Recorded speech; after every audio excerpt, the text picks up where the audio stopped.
जब कोई और उबासी लेता है और हमें भी तुरंत उबासी आ जाती है, इसे कंटेजियस यॉनिंग कहते हैं। ये सिर्फ ऑक्सीजन की कमी से नहीं होती।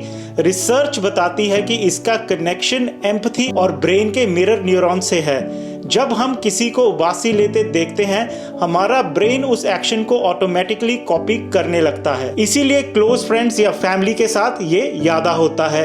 ये सोशल बॉन्डिंग का साइन भी माना जाता है और दिखाता है कि हमारा ब्रेन दूसरों के इमोशंस और एक्शन से डीपली कनेक्टेड है।